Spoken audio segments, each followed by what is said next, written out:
Assalamualaikum warahmatullahi wabarakatuh. Selamat pagi, siang, maupun malam. Perkenalkan kami dari kelompok 11.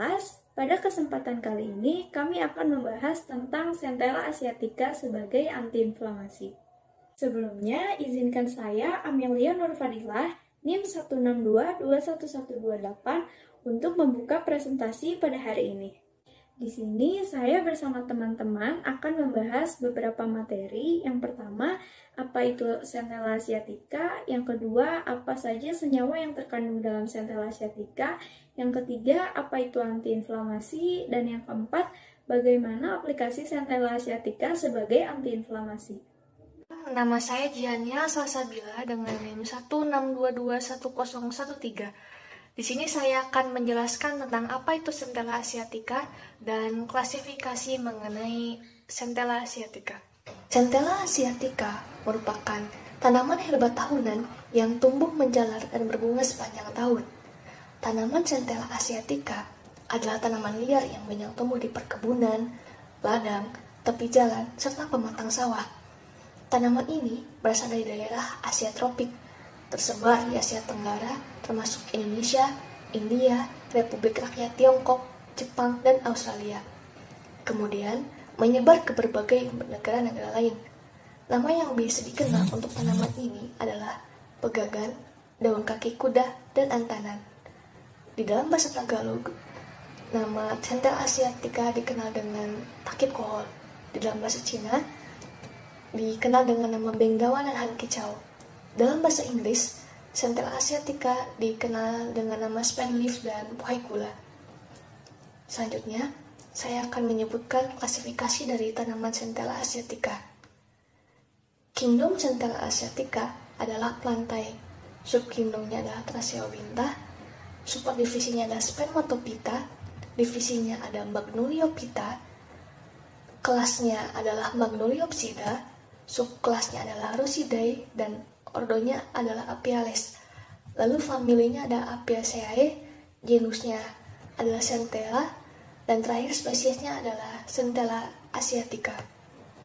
Perkenalkan, nama saya Safira Nafra Darmawan dengan NIM 162210159.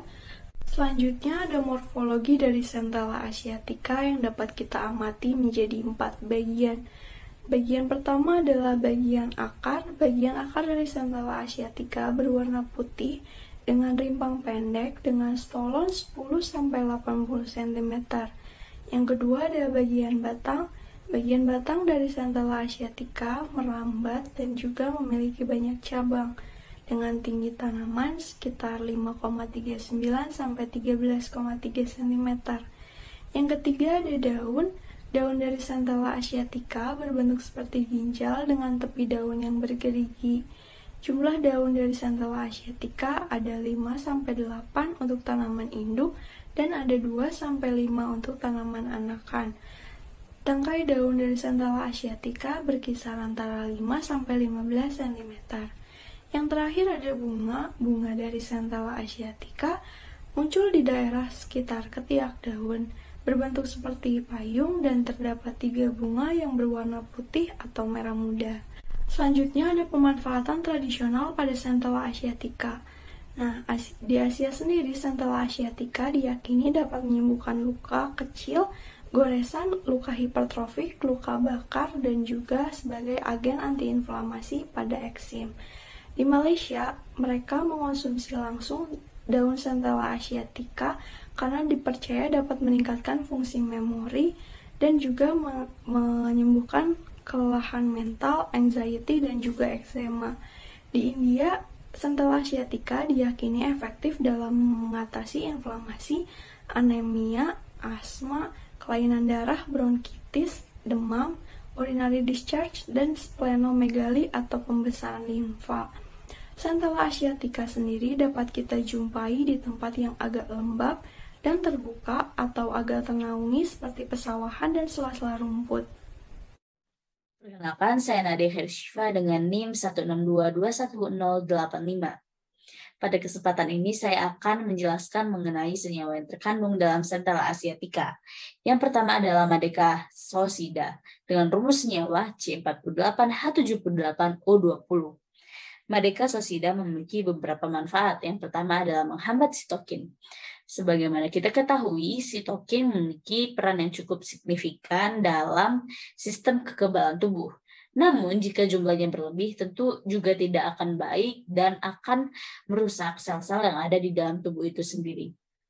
Kemudian bisa meningkatkan hidrasi atau jumlah kadar air yang terdapat di dalam lapisan epidermis kulit melalui peningkatan kontributor pelembab utama serta sekresi pada fibroblast dermal manusia.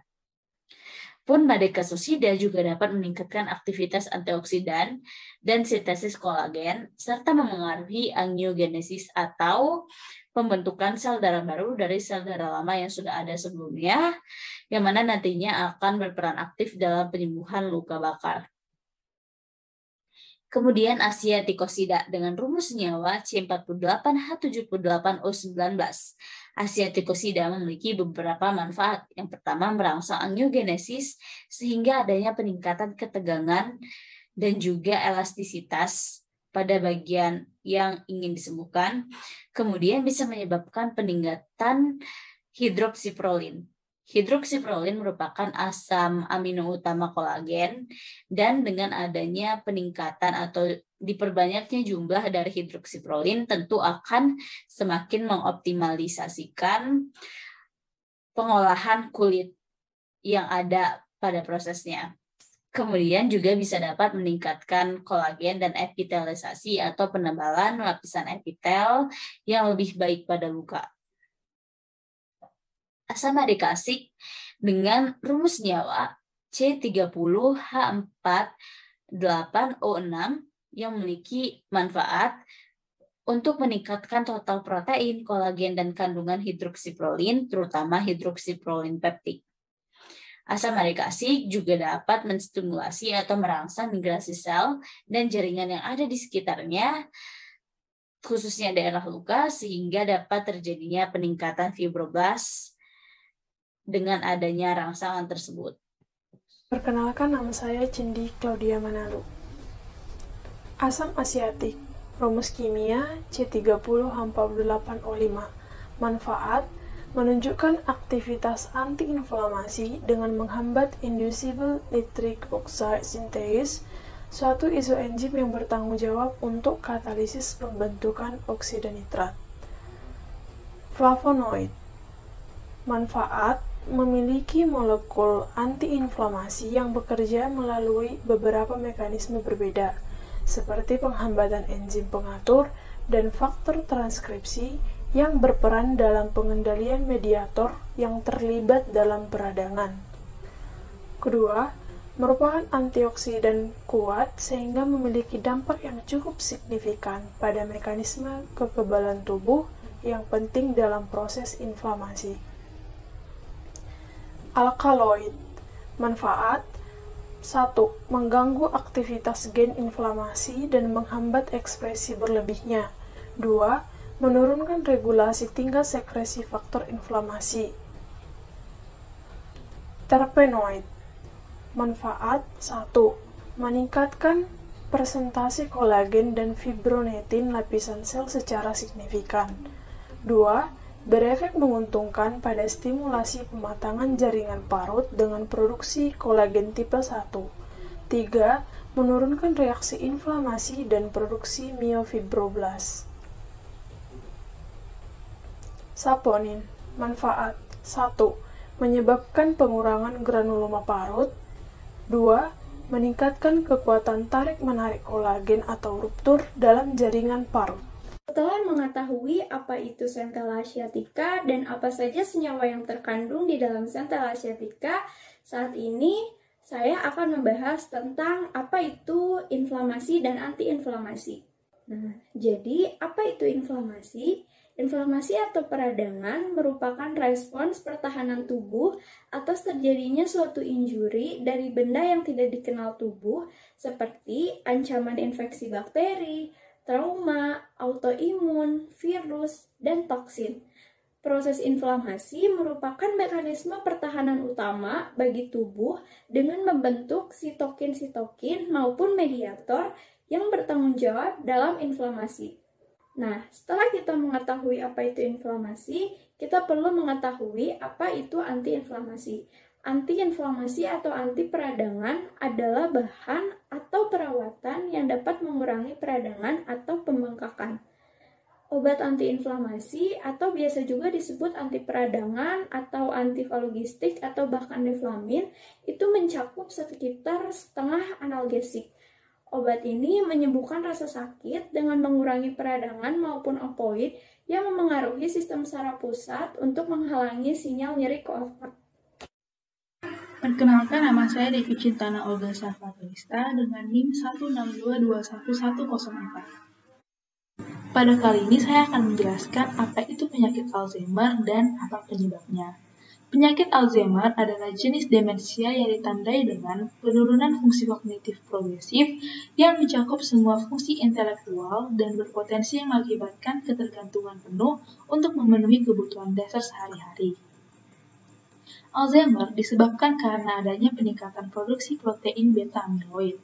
Pembentukan plak beta amiloid yang terjadi secara terus-menerus dan pada waktu yang bersamaan terdapat gangguan pada blood-brain barrier menyebabkan penumpukan amiloid berupa plak yang mengakibatkan kerusakan jaringan saraf. Untuk lebih jelasnya kita dapat melihat gambar di samping. Gambar di samping menunjukkan perbedaan kondisi otak normal dengan kondisi otak penderita Alzheimer. Mengapa plak amiloid dapat menyebabkan kerusakan jaringan saraf? Itu disebabkan karena plak amiloid di otak dianggap sebagai faktor proinflamasi yang dapat menstimulasi mikroglia dan astrosit untuk mensekresi mediator imun. Plak amiloid ini juga dapat merusak neuron kolinergik di basal forebrain nucleus basalis of Meynard sebagai penghasil neurotransmitter asetilkolin sehingga mengakibatkan gangguan memori. Perkenalkan, nama saya Syahada Umi Latifah, NIM 162211036. Oke, seperti yang sudah dijelaskan dalam slide sebelumnya, bahwa dalam penyakit Alzheimer terdapat plak. Nah, keberadaan plak ini dianggap sebagai faktor proinflamasi yang dapat menstimulasi mikroglia dan astrosit untuk mensekresi mediator imun. Nah, kemudian peran centella asiaticanya itu terdapat dalam kandungan asiatikosida dan asam asiatat yang terkandung dalam centella asiatica.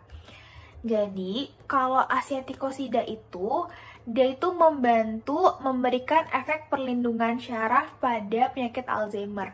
Karena dalam asiatikosida terdapat zat anti radang yang mampu menghambat produksi ROS dan mengurangi disfungsi mitokondrial, sehingga mengurangi respon yang merusak otak. Kemudian pada asam asiatik itu mencegah radang pada sistem syaraf yang dipicu oleh LPS dengan meningkatkan pengaktifan SIRT1 sewaktu menekan NF, sehingga menekan produksi nitrik oksida dan pengungkapan induksible nitase atau INOS. Kemudian, asam asiatik juga mengurangi penggunaan sitokin yang menimbulkan radang yang dipicu oleh LPS. Yang terakhir, asam asiatik melindungi sel-sel BV2 dari kerusakan yang disebabkan oleh LPS dengan menekan NLRP3 atau NLR family pyrin yang berisi 3 dan menurunkan ROS mitokondrial secara efektif mengurangi disfungsi mitokondrial sehingga Alzheimer dapat terhambat pertumbuhan plaknya. Nah, dari beberapa materi yang telah kita bahas sebelumnya, kita bisa menyimpulkan yang pertama, Centella asiatica adalah salah satu tanaman dari Asia, khususnya di wilayah tropik yang sudah lama diyakini oleh masyarakat dapat menyembuhkan beberapa penyakit, diantaranya kondisi dermatologis, anemia, hingga splenomegali atau pembesaran limfa.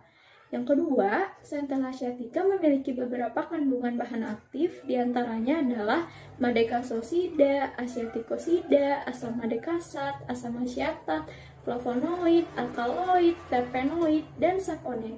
Yang ketiga, kandungan kimia yang dimiliki oleh Centella asiatica dapat dimanfaatkan sebagai bahan terapeutik untuk beberapa kondisi kesehatan manusia, contohnya sebagai antiinflamasi. Yang keempat, salah satu aplikasi Centella asiatica sebagai antiinflamasi adalah dapat digunakan untuk mengobati gejala inflamasi pada penyakit Alzheimer. Nah, sekian presentasi dari kelompok kami. Terima kasih atas perhatiannya. Mohon maaf bila ada kesalahan kata. Wassalamualaikum warahmatullahi wabarakatuh.